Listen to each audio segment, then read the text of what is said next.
Ex-FDA Commissioner Scott Gottlieb thinks the CBD craze is getting out of hand, and I might just agree with him on that.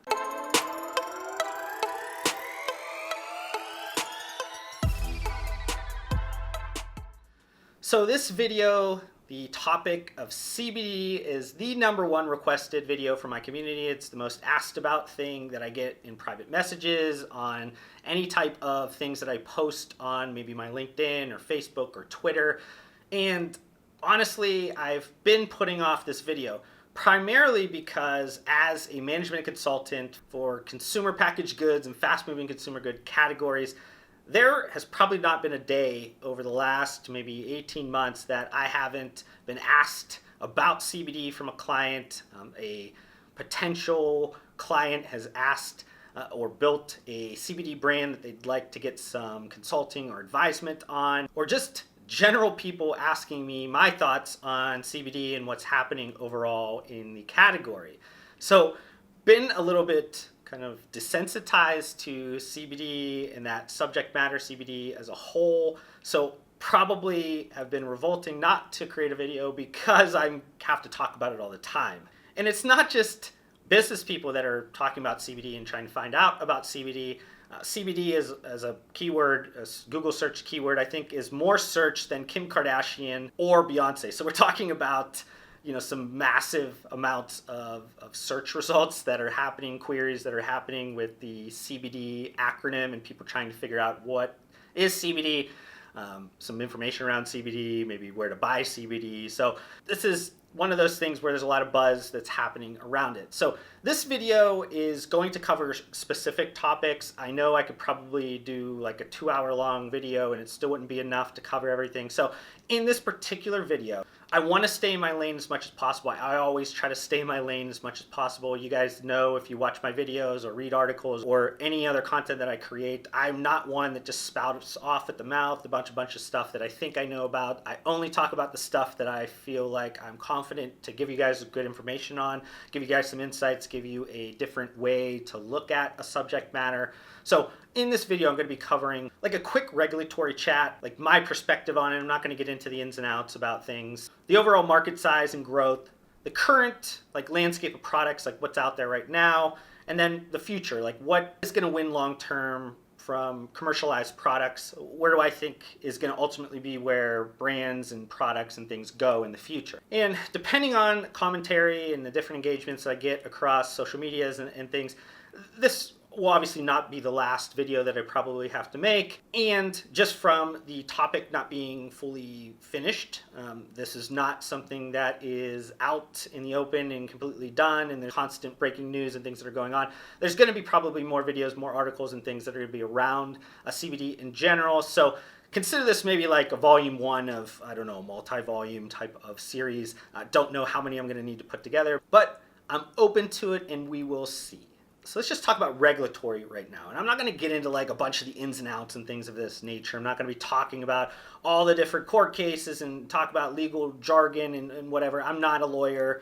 I'm worried about this from the business side. I usually follow the money. I usually follow human behavior over a lot of the nuances around the legal side of things. But as of filming this video, so this is the 1st of September, much of CBD is still illegal under current law. So I know that particular sentence right there just triggered a bunch of people, because though that statement is a true statement, it is widely disregarded by many because they either see it for sale, they see it on different retailers' shelves, they see some different maybe social media or different companies talking about selling CBD products. But what it actually is just a lack of enforcement, which is definitely different than being legalized. Or you have this big subsection of people that maybe just misunderstand or headline read around the 2018 Farm Bill.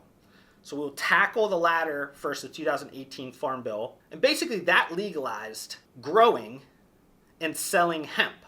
But it did not legalize CBD into food, beverage, and nutritional supplement. So yes, it's legalized to grow, it's legalized for those farmers to sell them to somebody that's going to process that in some way, but ultimately that to the end consumer is still not technically legal. Again, maybe You can buy it. Maybe you're saying, oh, I have some on my shelf. Doesn't mean it's legal. It just means that it's not enforced currently. And maybe it's not going to be enforced because of the things I'm going to be talking about later.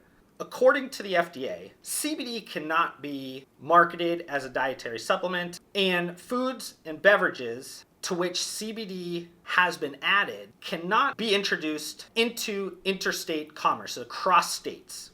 That's the FDA's current stance on it. So why overall is the FDA being so slow to regulate CBD? You guys have probably seen a bunch of clippings when Scott Gottlieb was still the commissioner. He was talking about a clear path to CBD being available outside of pharmaceuticals, but you're still not having any of those things cleared up, and we're already almost done with 2019.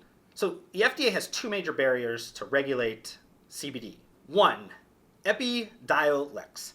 Guys, maybe you've heard of that or not. That is a purified form of CBD. That particular extract was created to a pharmaceutical company and approved by the FDA last year. The federal law prohibits adding an active drug ingredient to foods or marketing an active drug ingredient in dietary supplements. So, huge hurdle right there.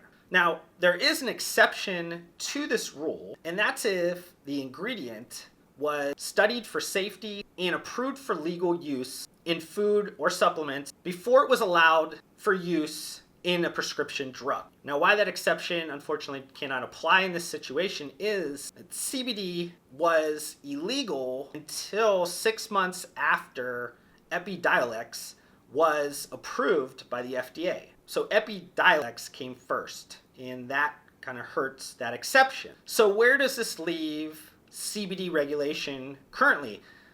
It's in the hands of Congress, which don't know how you guys feel about just government as a whole, but it's in a precarious position being in Congress's hands. And why I say that is because Congress does not really seem to care all that much about the fuzzy regulatory status of CBD. And that's mainly because all of the products derived from hemp are grown by farmers in their states, whether the FDA regulates it in one way or the other.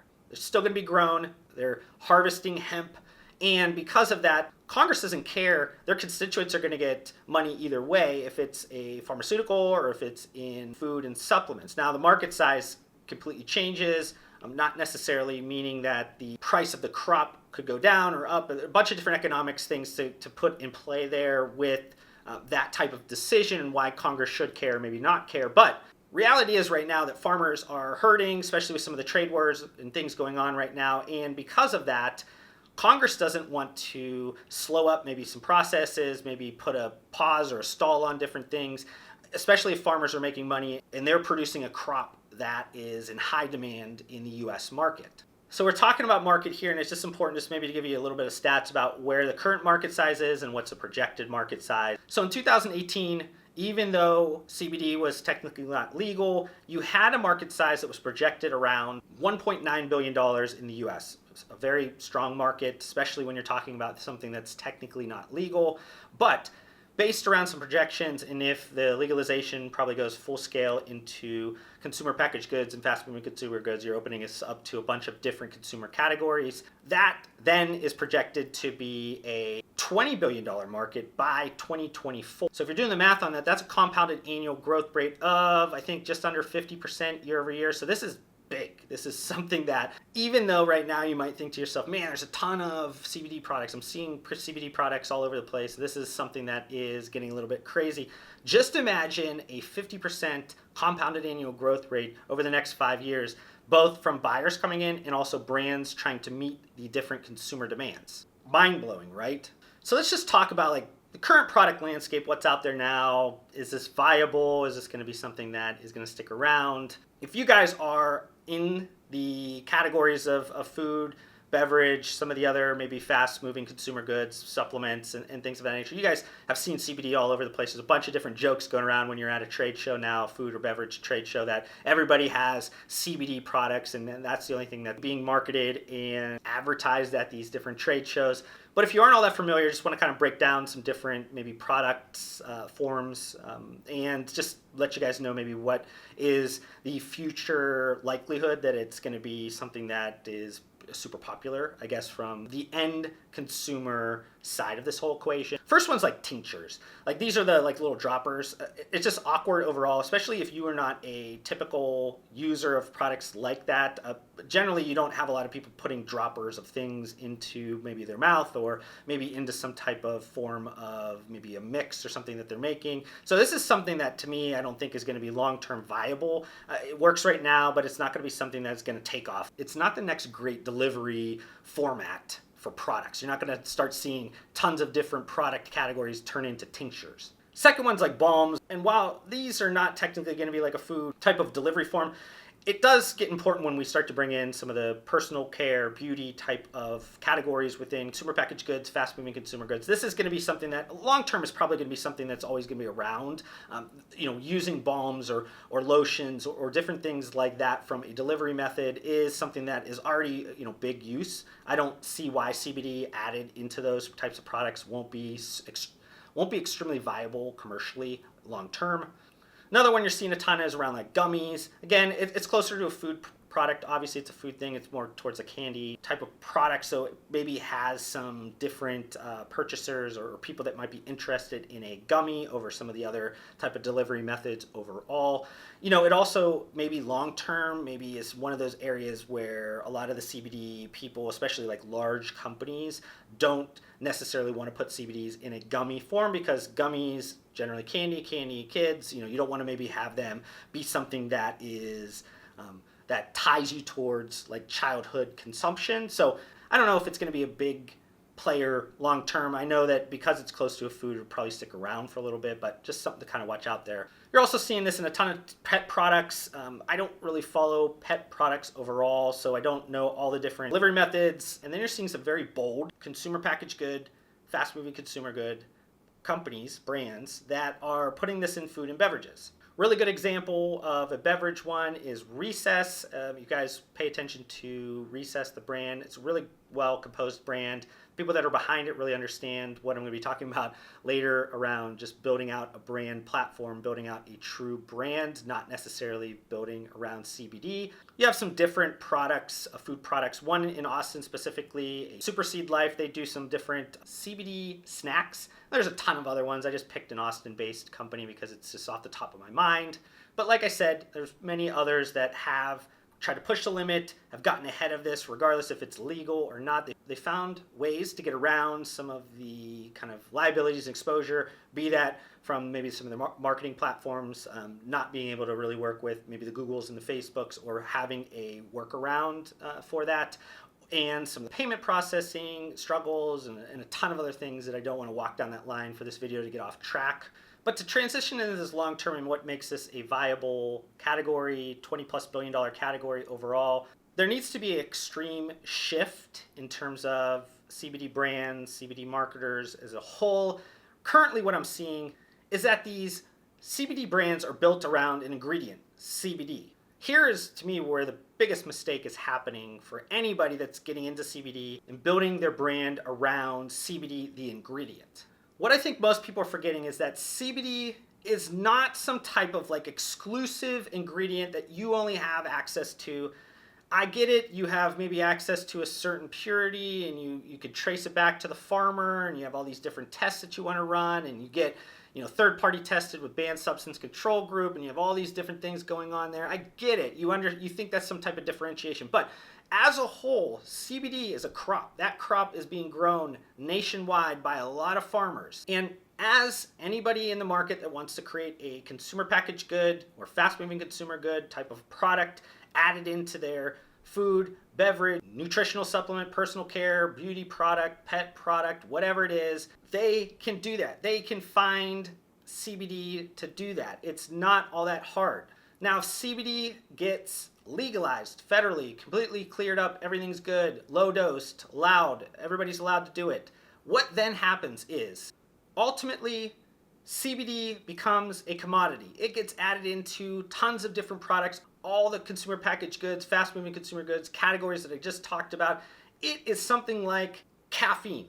It is going to be in everything. I guarantee it's going to be in everything. If people do not believe that's the case, they are clueless. They do not understand big CPG. They do not understand what's going on. They don't understand what type of capabilities, product development is already complete and done, ready to be commercialized when it does become federally legal. And when it becomes federally legal and all of this new product innovation comes online and it's flooding the market by the big names like Mondelez and PepsiCo and Kraft Heinz and every other big CPG firm out there, is that all of a sudden those high margins, that premium price point that you wanted to create around false indicators of supply and demand and how hard it was finding the CBD crashes. It goes down. All of those margins go down, and then where do you go from there? How are we going to compete on a low margin basis with CPG, major CPG that has distribution, has scale, has brand management, has everything that you don't have, has money, has research and development, has anything that it wants to kind of tap into, has relationships that you have never even thought to even create? Can you beat these brands at a low margin game? The answer is no. You don't even want to compete with them on a low margin game because you don't have the distribution and the scale to be able to keep your business afloat. So what you need to do is start thinking already like what other emerging brands are starting to beat these big firms with. That's around building unique propositions, unique brands, unique cultures, and having CBD be an input in that brand, build it around that brand, but don't have your brand be a CBD brand. It needs to be bigger than that. You need to be marketing the solution, not the ingredient, because the ingredient will be a commodity. So hopefully this video didn't trigger you guys too much. You didn't get too upset. What I'd love for you guys to do is comment down below if you guys have some particular questions or things you'd like for me to cover maybe in this volume 2 video of CBD or something like that. I am very interested to see what people particularly think about this video. These are my thoughts. But overall, hopefully this video creates some engagement, creates some conversation around CBD. I personally am bullish on CBD as a whole. I am not the biggest in terms of taking it. I've taken it. It's great, but I'm one of those people that not necessarily sold on it as this holier than everything type of ingredient. I think it's going to be something that hopefully starts to legalize some other things within our country. If you guys have watched one of the episodes of Two Guys, One Shaker Cup, a podcast with Ryan Buckeye, we have discussed my thoughts around legalization of different drugs and things like that. I tend to follow a very libertarian ideology on drugs, drug enforcement as an overall picture. So trust me, any of the information that I put out on this video is not to try to put shade on CBD. It's that CBD specifically around the misinformation or maybe the misinterpretation of CBD. Also, just the maybe type of person that's getting into CBD as a business, and maybe they're not understanding the long game here. So hopefully this video gave you guys some information. Hopefully you get some tidbits of information from this video. That's always my goal for these videos. Thank you so much for watching this video. If you want to help support me, make sure you guys hit that thumbs up button on this video. If this is the first time you've been introduced to my videos, would love for you guys to be a part of my community by subscribing to my channel. I upload several videos just like this weekly. And if you guys want to connect further outside of this platform, I do include all of my social media links down below. I just want to thank you guys again